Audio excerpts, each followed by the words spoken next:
Greetings, everybody. This is Erich Campbell, and you're here to hear me talk about the pitfalls of digitizing. The stream should be starting soon, and we'll get right into some of those early problems people have when they first start to learn to digitize. Hey, everybody. Glad to see you here. I see Curtis is on from YouTube. Thank you, Curtis. And I'm not going to be able to do a lot of talking to everybody in the stream today because we have a very short show. First, I'd just like to welcome you all, though, to the pitfalls of digitizing. We're going to be talking about 5 kind of common things that happen with digitizers when they first get started, and sometimes digitizers even after they've been working for a while.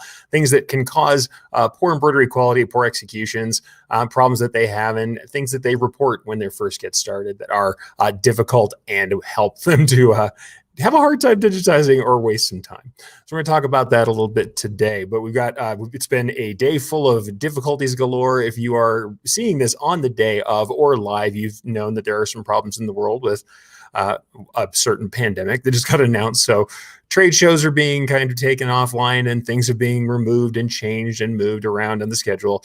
So what I'll say is for all you guys who are signing up for webinars, awesome. This is our chance to be remote and still be able to teach you and learn. And for everybody else, make sure and plan, keep yourself safe, keep yourself healthy, and keep watching videos with us. And there'll be plenty of time for us to learn and perfect our craft while we deal with everything. But let's go ahead and get into the pitfalls of digitizing.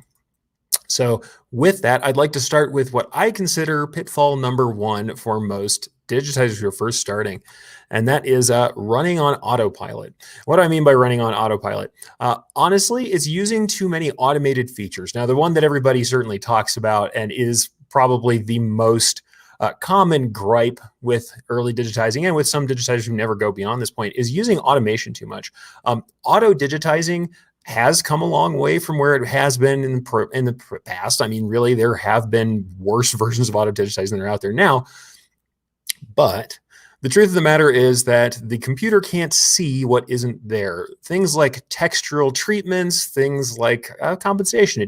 Some compensation can be put on to objects with auto digitizing, but it's never going to be the same as a digitizer who's actually reacting to both the medium of embroidery and to the garment itself. As we know, the garment, and something we'll talk about again later, the garment does have an effect on what's going on with the embroidery, because if there's a different level of stretch or pile or something else, that you can end up with it affecting how the stitches lay, how much they pull out of register with pull or push distortion. So these things are things that we take care of as digitizers. But more than that, because we're doing an interpretation, not just a representation of exactly what the art comes in, we have this laterality with drawing our own shapes, that if we do draw our own shapes, instead of using an automated tool to auto trace shapes or to create shapes for us, that we can make shapes that aren't there. We can see a bird's wing, and even if it's all a solid color, we can carve every feather out of a separate satin stitch so that we get the play of light across the stitches. Embroidery is 3-dimensional. I mean, yes, it is on a plane. It is certainly something it's not a sculpture necessarily, but it's like an incredibly low relief sculpture. It is 3-dimensional. We need to think about it in 3 dimensions. We have light and shadow to play with, and we have texture. And these are things that aren't seen in print and might not have been thought about when the print art was created. And actually, if you guys come along to do the Demystifying Next Level Digitizing webinar that I'm talking about, that is part of the reason why you're probably already here, you're on that list. We're going to be talking a ton about that. About 2/3 of the content is really about how you interpret art and how you make texture so that your pieces are more interesting than the average print. And honestly, with everybody trying to replace embroidery with heat applied materials, with other sorts of dimensional work, it's imperative on us who do embroidery to think about what we can do to convey how luxury it is and convey the value of it. Certainly, we're going to be looking at how things run with prices and how to make perceived value higher. There are absolutely times when you have to reduce stitch counts. The thing is, that doesn't always mean you have to reduce texture. And frankly, a lot of things we do for texture that can't be picked up by auto digitizing actually have fewer stitches than if we just blast a fill across everything. That's the other part of this running on autopilot. Even if you're not auto digitizing, there are lots of people who will bring in vector. A lot of early digitizers will bring in vector, grab a shape, say start points at the bottom, end points at the top on this corner, and we're filling it from here to here, and it's all one angle of fill, even though there's little shapes and edges and bits and holes all through this shape, that it would make more sense for it to be multiple pieces. But because they have, especially when it's a vector that's already existing or a single color vector, they'll grab it and just fill it with fill all the way up. And they don't realize that that's actually not only not great for the look, but slightly detrimental to the technical runnability of the thing. So running on autopilot is using automated settings, automated tools too much. And I think that a lot of digitizers, when they first start, will do that because they don't really feel empowered to do more. And what I'd like you all to get familiar with right now is drawing a little bit. And I don't mean artistic drawing. I mean the ability to make a shape in some drawing software. Even if you're not digitizing now and you're thinking about starting, or if you're somebody who is digitizing but does a lot of vector conversions, go ahead and put something up that is a bitmap, that is not a vector. Bring in some art and put it in the background as a tracing path, lock it down and draw some shapes on it. Even if you just bring in a font and start making your own characters, I really would encourage you to get used to drawing. And honestly, a little bit of sketching by hand is not a bad thing either. But the thing is, we all know for us, the embroidery is the product. It's never the file that's the product, right? We know that because we're going to talk about this later. The screen's a liar. We don't care about the file. We care about how the embroidery turns out. Well, same thing with drawing. If you're drawing or sketching or making yourself some notes to help you understand what you're doing, nobody's ever going to see those. They don't have to be super artistic. They can help us to inform how we make our shapes for digitizing. So you can even take a piece, sketch on it, and put it in if you are the kind of person who likes to draw by hand, who's totally analog. Me, I don't really do that. I bring in a piece and I start drawing in my either in drawing software if I'm making a clean version to show the customer, or in my digitizing software. And I'll also use throwaway items, like I will draw with straight stitches and use these throwaway items as guides to help me break up an area that isn't broken up in the art. Once again, the computer can't see things that aren't there. It can only make edges where there is edges in the art. We can break up a bird's wing into feathers. We can break up a tree into branches and trunk, even if it's all the same color or a solid color. Like I said, you go on and do the webinar with me later. We go into that in extreme detail. That is something we talk about a lot. So I would really encourage you guys to do a little drawing, and don't run on autopilot. Draw your own shapes, and even if you're not digitizing, grab some vector software, even free vector software, and learn to draw some shapes and look at embroidery files in a viewer and draw some shapes like the ones you see there.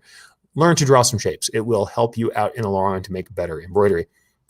See now another new comment. 1981 Moldo, hi. Hello. I'll bring you guys up. I know you and Curtis on YouTube.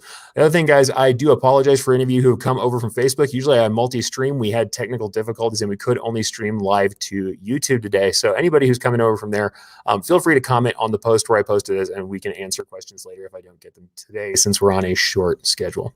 So let's go from there to the next thing digitizers often do, and it causes them a lot of pain early on. Trusting the screen.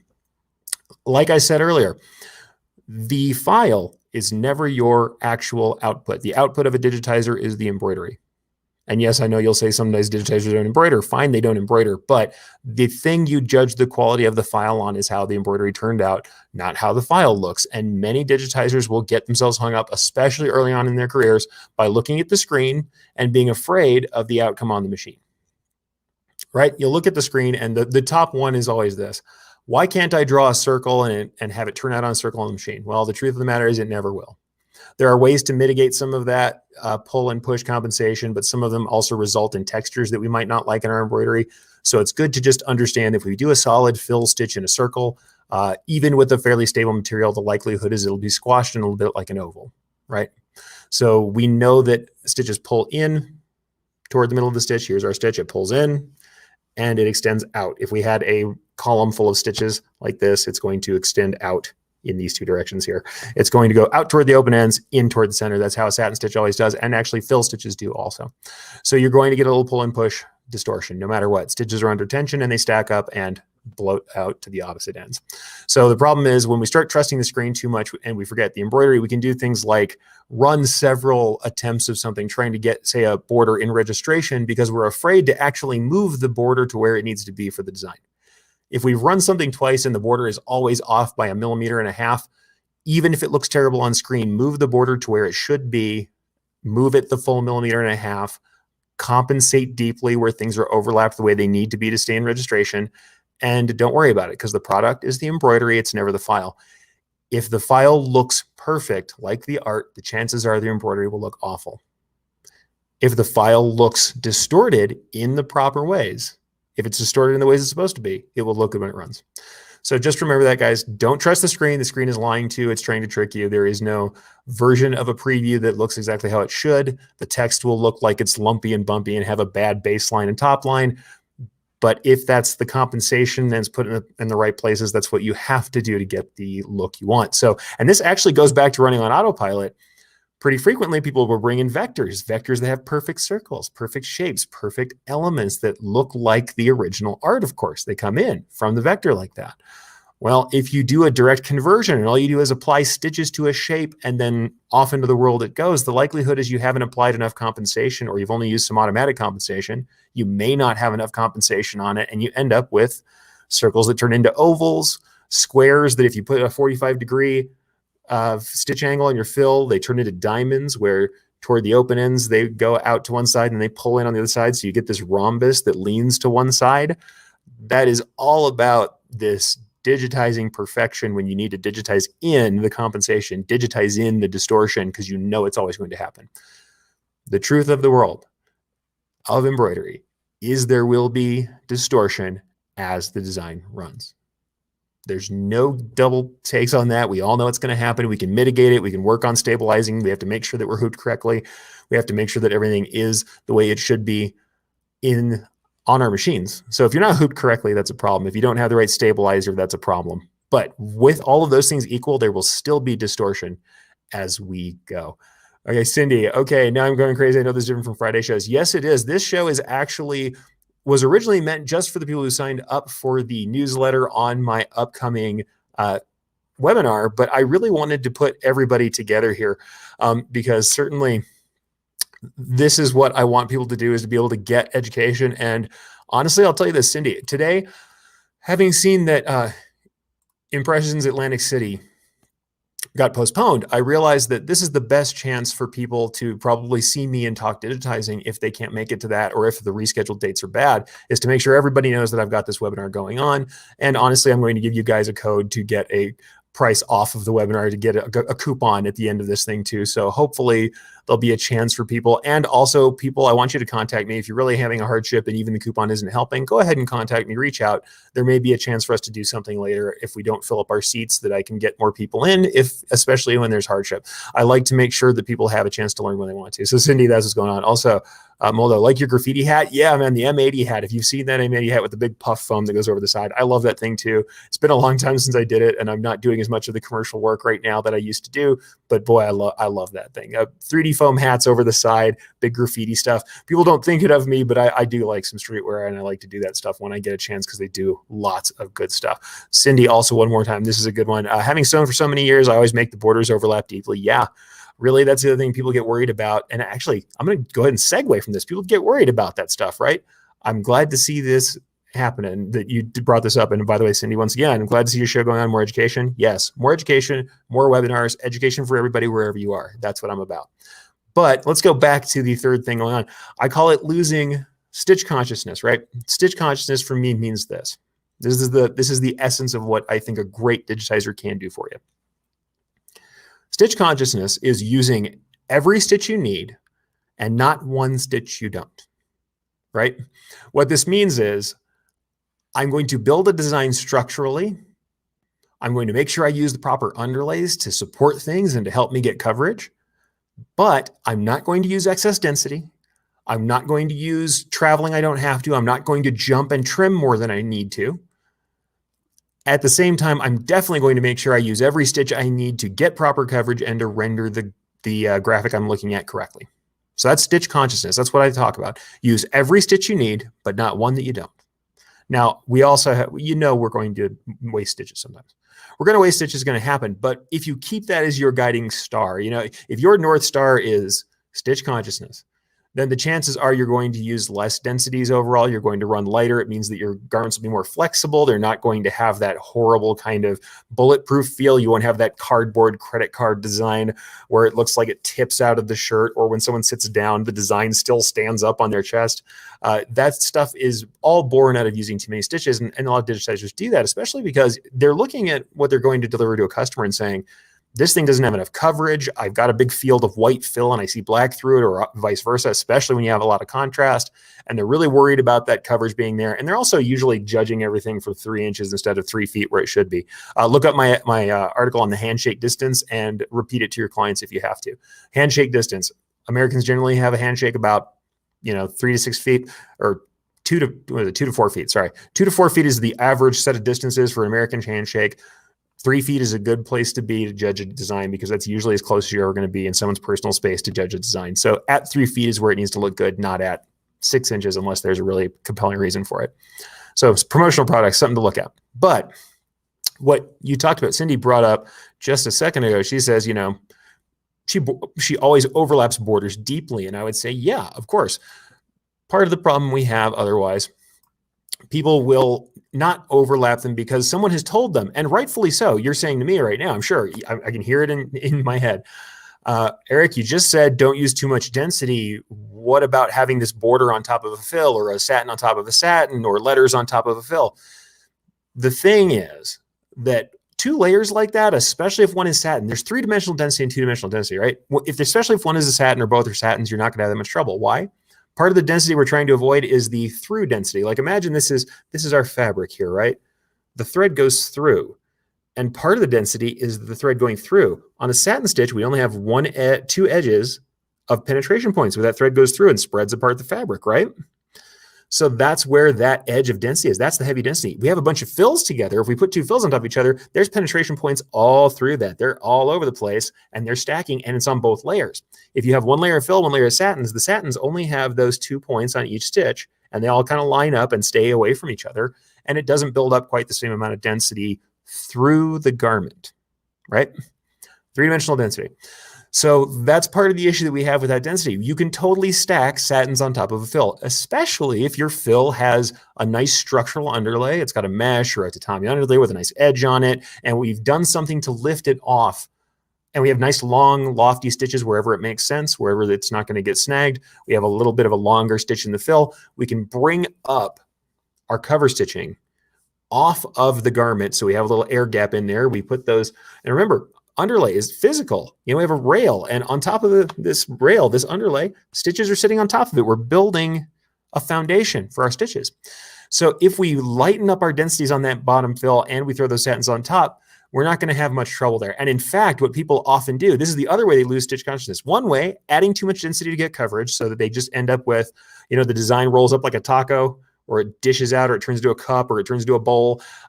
That's when you've just got too much density and stacking up, and it's spreading the garment out in the material, which is already coverage. I mean, the material itself must be coverage. Otherwise, it's not covering the person that's wearing it.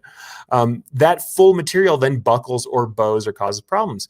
The other thing they do is they say, okay, I'm going to cut out all of the fill stitches under my tiny little satin lettering. All of the traveling that has to happen for that to stay continuous. Think about this.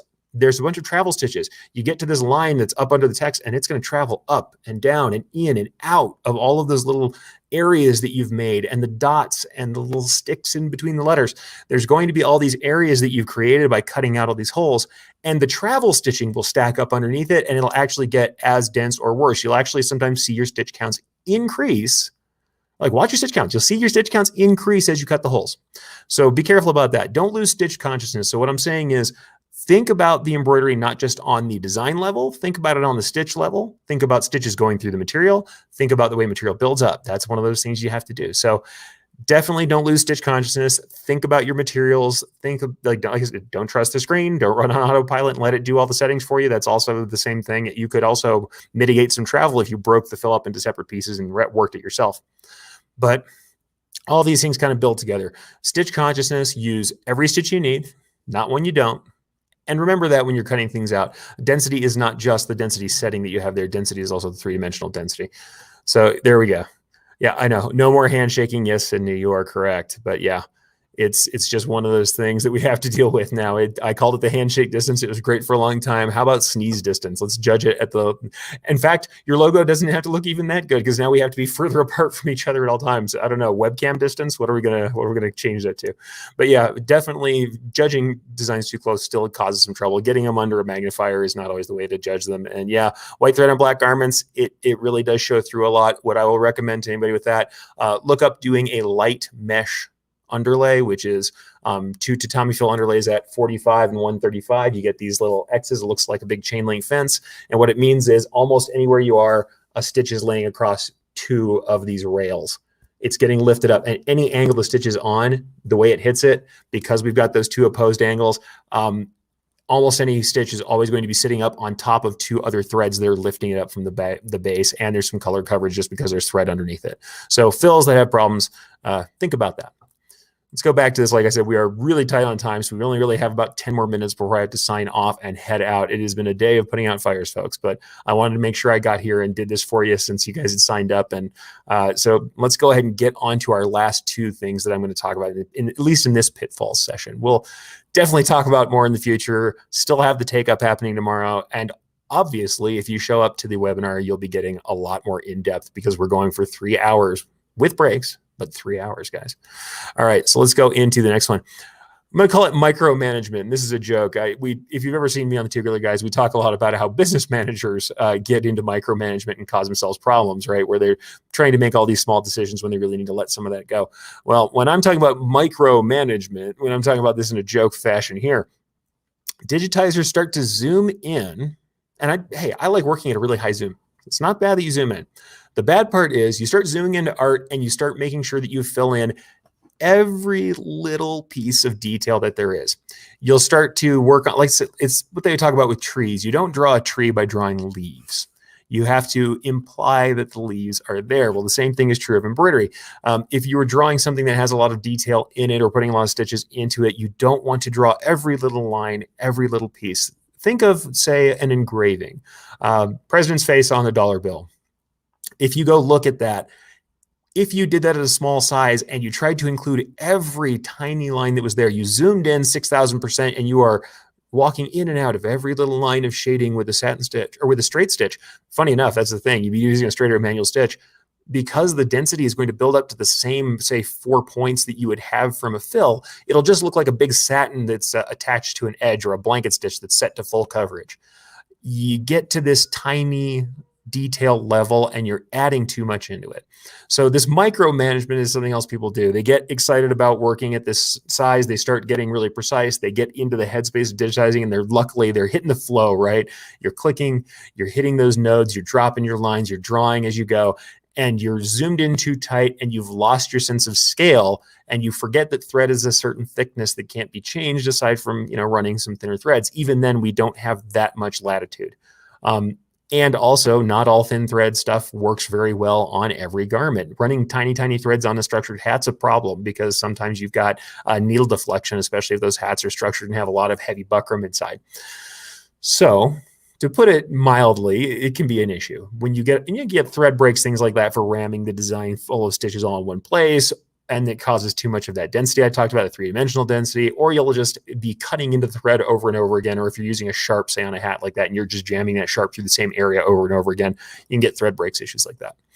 So what I will recommend to everybody is, number one, calibrate your screens. It's something you'll probably hear from me again. I'm sure I say it during the webinar because I say it a lot, because I really think no matter what screen you're working on, let's say even if I were to take my computer right now is docked. I have a laptop that I dock and I take with me everywhere. If I'm working on a serious digitizing project, even if I sit down at a new monitor that I've plugged in, I stop and I calibrate my screen. Because when I calibrate my screen, it means that 100% zoom is roughly the size it's supposed to be on the garment, and I can get a good idea of how big something is at a glance. Because we want to know, we have minimum sizes for how stitches run well on different garments. We have maximum sizes for stitches before they start to become long jump stitches, or they are easy to snag depending on what kind of use case we're going to see this garment in.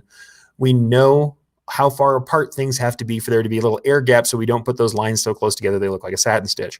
And when we start to develop the eye for embroidery over time, when we'll start to have a feeling for that scale, but if we don't calibrate our screen, then that scale might be off and will work poorly. The other thing I'd love to tell everybody to do is turn on your grid background. And personally, I like to set it really small. If your software doesn't have subgrids, what I mean by subgrids is when you zoom in really tight, say you have a centimeter grid, you zoom in really tight and it actually shows you a lighter millimeter grid. Some software has that. Certainly software I work on has that. But if you don't have those subgrids, then turn it on 1 millimeter, or let's say you work on low resolution screens, 1.5, whatever it is, keep that small. Number one, so that when you zoom in really tight, you have reference lines anywhere you need them to be. Number two, because the smallest reliable satin stitch which you can run on most stuff, including things that have a little bit of texture, I usually tell everybody to go 1 millimeter. It's not that you can't go smaller. It's that smaller ones tend to be a little more likely to have problems sinking in or breaking up. So definitely have that small grid on screen. Why? Because when you zoom in really tight, even if the square is this big on your screen, you know that's a millimeter. And if I've got a satin stitch that's smaller than that, I might be in trouble. Or if I'm running 4 or 5 little detail stitches across this square, I'm running these stitches much too small. It helps you to understand the length of your stitches, the size of your satin stitches, the amount of gap you have without measuring. I mean, always get out the little ruler tool if you have any doubt. But if you have a grid and you have your screen set for scale, you're not as likely to lose sense of that scale. So, and here's that Justin invented Digitizer also. I try printing out my art to scale to have a real life image in front of me instead of my zoomed in screen image. Absolutely. Another thing to do, I used to always have some sort of document stand next to me. And I mean, literally like off to the side of my monitor would be a document stand or a document clip, the kind you would see someone who was typing up legal documents or something looking at. I would have one of those and often have an image or a guide or a sketch on it.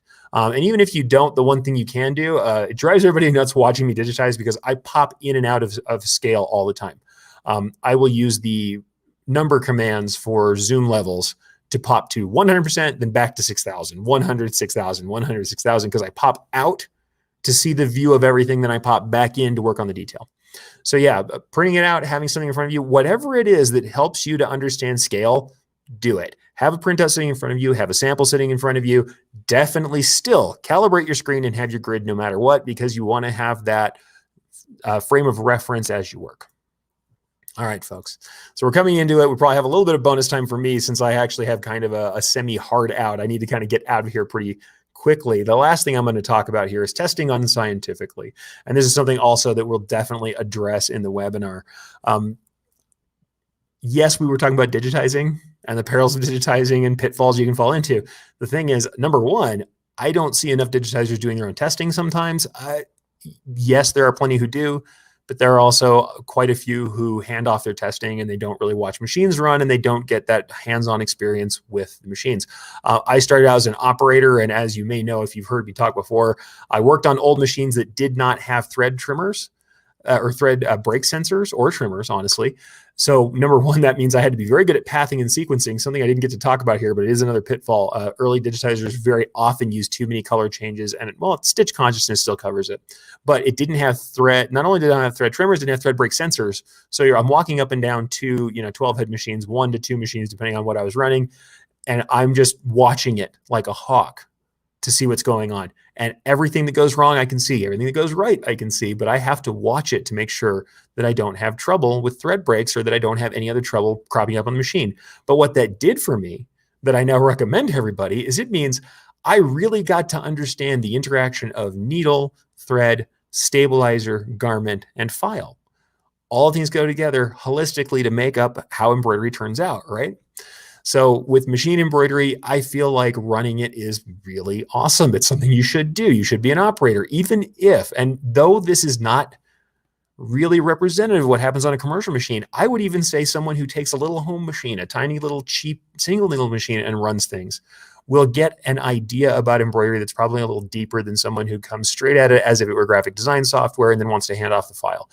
Can you still get proficient? Yes, you can. I know people who do. However, I think that you understand deeply what it is. And I'm actually going to hit you guys with something that comes from my time in Iceland. And what they would say is, someone who really understands something deeply, they understand it below their lower jaw. And what that means is that you understand something physically. It's not just something you've thought about, you've experienced it, you've lived it, you've embodied it. And so that's what I think this does for embroidery. Testing helps you to understand embroidery below your lower jaw, where it's not just in your head, you know what it is, you've felt it, you've seen it, you've experienced it. So testing is important. The thing is, you can also test unscientifically. And what I mean by that is the scientific method. When you're trying to test something out, you don't change a bunch of variables all at once. Granted, when we're talking about a commercial job and we're just trying to get this thing out the door, I've done it, we've all done it. The hoops are a little loose, you change that, you do this, you change how the thread tension's running, and you change the stabilizer and out it goes, and if it works, it works. I get that, but what I'm going to say I see a lot of people doing when they first start digitizing is changing a lot of things about a file all at once, changing a ton of things about their execution all at once, and then they don't know which thing helped, right? They're having a problem with registration, and instead of just moving a little bit on the file or checking it over, they clamp down the hoop tighter, they add more stabilizer, and then they change something in the file, and then they miss the mark again. And they're changing too many things at once, so they can't really tell what they should be doing next. It doesn't mean it's great, because sometimes when you're doing that trial and error testing, yeah, that takes a lot of time. That can be costly, and I get that. But if you're trying to learn something, when you're trying to understand something, when you're trying to, like I said, once again, understand it below your lower jaw, you can have issues if you don't test scientifically. If you don't isolate the thing you're trying to change, you don't know which thing is wrong. So if you go in there and add a stack of stabilizer, change the thickness of something, change some pull compensation, change the sequence of the thread, maybe change the thread type you're running, and then we go in and run, yeah, it might work, but let's say we added a bunch of density here because we had some coverage issues. Maybe I added density and I changed the underlay and I put a topping on it. I don't know which thing needed to be done. And let's say now that we have a job where we're going to be running this for the client for the next 10 years. Can happen. I still see work. I have a shop that I haven't been at in years, and I still see my work from that shop in my town on new garments with regularity. So you could have a customer who runs the same file for 10 years. If you slammed 1,000 extra stitches into this thing to get coverage the first time, but you didn't know if you needed to, what is that going to do to your overall output over the life of a business? Or if you're digitizing for someone else, if you're that inefficient, if someone else comes in and they've got a design that feels better, runs faster, but it still does the same thing yours did, even as a freelance digitizer, you have some problems, right? So for me, I'd say you want to test scientifically. You want to know why your changes work or what changes work. And you can't do that very well if you test without being kind of scientific about it. The other one part of this, and it's actually the more basic one, I probably should have started here, is that people test on anything but the material they're working on. I can't tell you how many times somebody has said to me, boy, this looks terrible. I don't think the compensation is right. The edges look junky. And then I say, okay, show me what can I do to fix my lettering? And show me the sample. The sample is on some tearaway stabilizer. Tearaway stabilizer isn't a sweatshirt. It's not a denim shirt. It's not a polo shirt. It's not a hat. It doesn't act like those things. We wouldn't test growing plants on Earth and then expect to take those plants and put them on Mars and then have them grow, because there's no air, there's no water. There aren't the things the plant needs. Well, the same way, if we take our embroidery that runs really great on 3 layers of cutaway stabilizer because it's cheap or whatever, and then we throw it on a Sherpa jacket, or even if we just throw it on, say, a mildly textured, kind of lofty cotton piqué polo, we might find that really small text that we were just edging the ability of the machine to run really doesn't look good at all, or it sinks in, or it falls apart because we didn't test in the framework we were actually going to have for our fine garments. So if we're trying to sell garments that are fine and lovely and we're about to run, especially, let's say you guys have multi-head machines. Any of you has a multi-head machine, would you want to waste 12 or 6 of them on your first test? Or would you like to do one swatch of a similar material that you kept in your shop? Trust me, you will eventually have the material to run it because you will have mistakes that you can't avoid.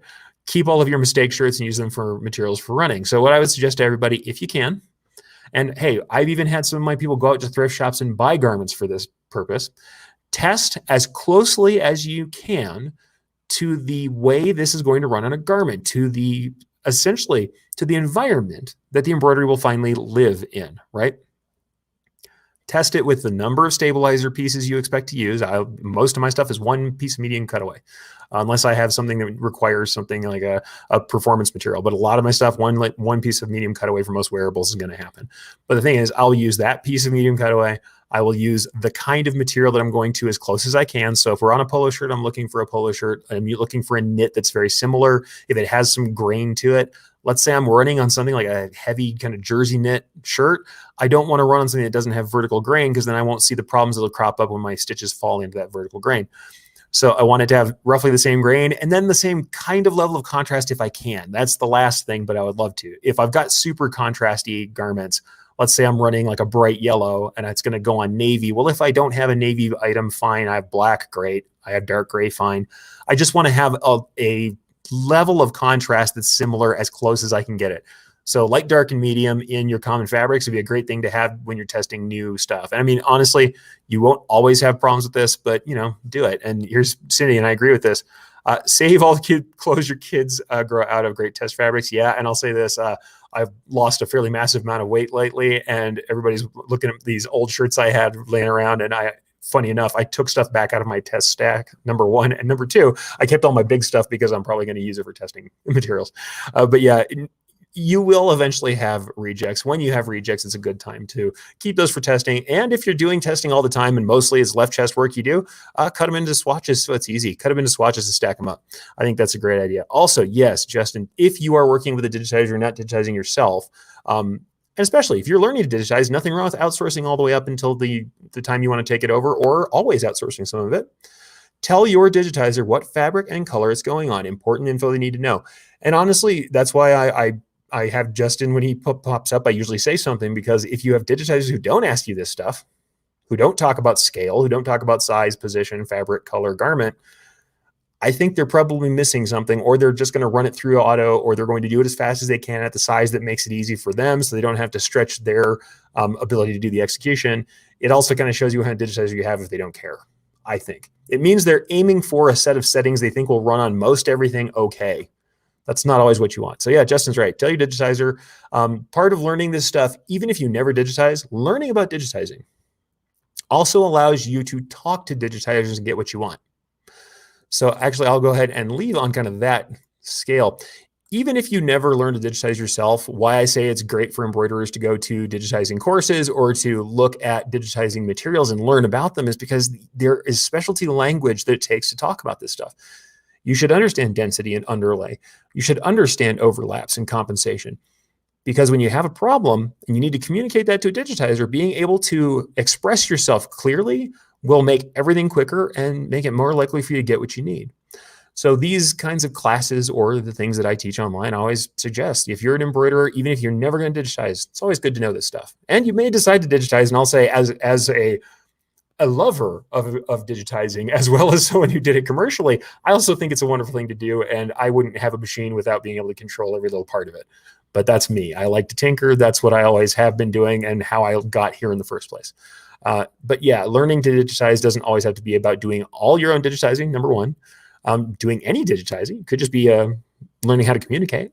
And as an embroiderer, you can do any mix between the two. You can do any level of outsourcing to in-housing that you want and that makes sense for your profits. I think that makes a lot of sense, guys.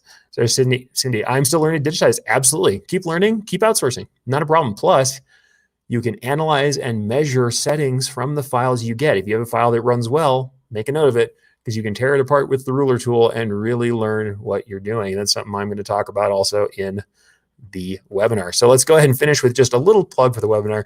Since you guys are here and I'm doing free content for that, then I would love if somebody comes for that. I'm not making a ton of money on the webinar, but what it does do is support decorators community, and it lets us know that this is something we should keep doing, helps us to keep doing it.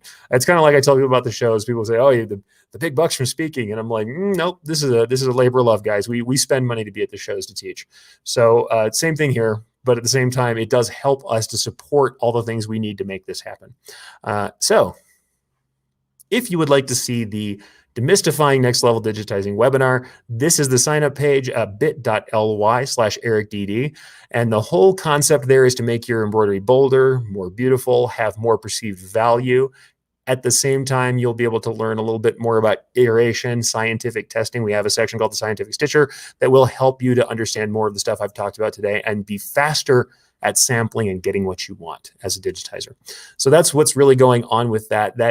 Erich DD is still there, will be there throughout. So go ahead and go bit.ly/ErichDD. And that's the sign up page. There's also a newsletter that's not attached there that if you just want to get newsletter updates, you're on the fence. And like I said to everybody, if you have trouble getting in there, you have other issues, feel free to contact me on social media. Because my name is spelled strangely, you can contact me very easily. And that's something I will definitely reply to. And because you're here, guys, you get the special.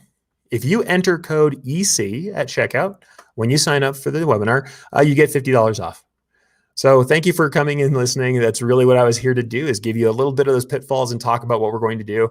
Like I said, the webinar is all about learning to add more texture to your designs, having a more artistic interpretation, and being able to iterate quickly, get where you want to get through scientific sampling, the way I talked about. So we'll go over it again, certainly, when we get to the webinar. And the other thing you get out of me is Q&A.